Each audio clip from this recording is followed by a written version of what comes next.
popolo napoletano è portatore di un valore culturale straordinario che è la lingua napoletana, una lingua che è greca, che è araba, che è latina, ma è una lingua che si è arricchita da inflessioni derivanti da ogni paese del mondo. Noi parliamo francese, spagnolo, parliamo tedesco, parliamo tutte le lingue del mondo. Se dovessi spiegarvi quanto è ricca la lingua napoletana, guardate, prendo a prestito 3 secondi da un film che conoscete a memoria, un film del 1954 di Mario Mattoli.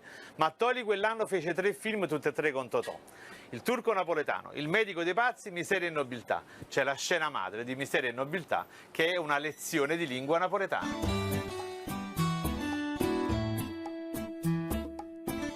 Vai dallo charcutier qui alla cantonata, eh? Da chi? Dallo charcutier alla cantonata. E chi è questo sciacquettiero? Il pizzicagnolo, il salumiere, Il casatuoglio? E parla chiaro. il bottegaio.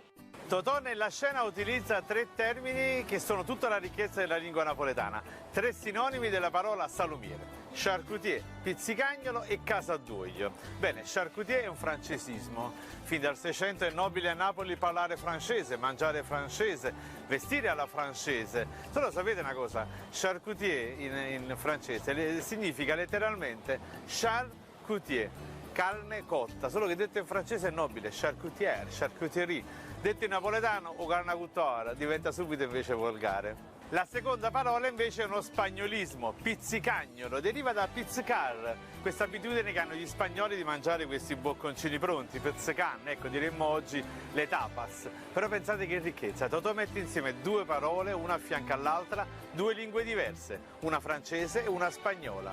Ma il terzo sinonimo è un capolavoro, casaduoglio. Casaduoglio è una parola latina, deriva da caseum et oleum, quindi formaggio e olio, ma la possiamo considerare addirittura un americanismo. Sai perché? Seconda guerra mondiale, dopo la seconda guerra, arrivano gli americani che tenevano i dollari, tenevano i soldi. Però i salumieri napoletani, per attirare la clientela americana, scrissero fuori le salumerie cheese and oil, che significava formaggio e olio. Ma noi napoletani che abbiamo 1000 talenti, tranne uno, quello delle lingue straniere, perché come struppiamo noi, o tedesco, o francese e l'inglese, non lo fa nessuna etnia al mondo, leggevamo cheese and oil, casaduoglio, quindi ha una radice latina, lo possiamo considerare un americanismo. E beh certo, noi parliamo americano, è passato pullman, pullman è una parola americana, però poi noi siamo geniali, abbiamo inventato il diminutivo della parola pullman, che è una parola tutta napoletana, un neologismo, cioè o pullmandina. C'è solo una lingua però che nel napoletano fa fatica ad entrare. Parliamo tutte le lingue del mondo tranne uno, o tedesco.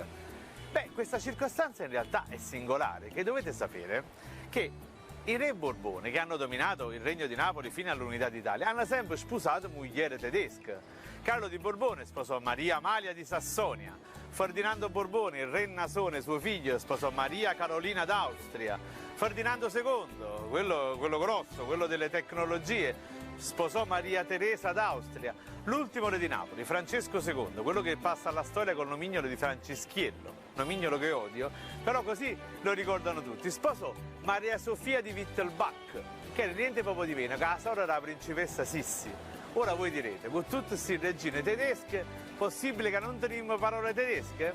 Beh, poche ma divertenti.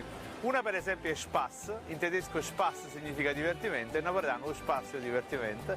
Un'altra è Sproch, Sproch in tedesco significa rametto, e noi napoletani arriviamo, mettiamo o Spruch. Ecco, i tedeschi quando si sorprendono li vedete sulle spiagge, no? Dicono sempre ach so, ach so, ach so. E noi nel dopoguerra vedevamo i militari tedeschi dire ach so, e ancora oggi quando ci sorprendiamo diciamo azzo, azzo.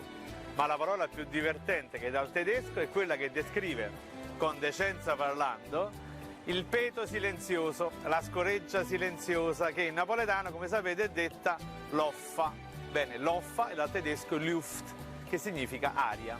Pensate che Lufthansa, ecco, significa letteralmente compagnia dell'aria. Questo magari lo dico ai nostri amici tedeschi perché a volte li sfrugoleo dicendo sì, avete ragione, siete meglio, siete bravi, siete più tecnologici, però guardate, non parlate con noi napoletani, vi dico solo che per noi napoletani a Lufthansa è una loffa.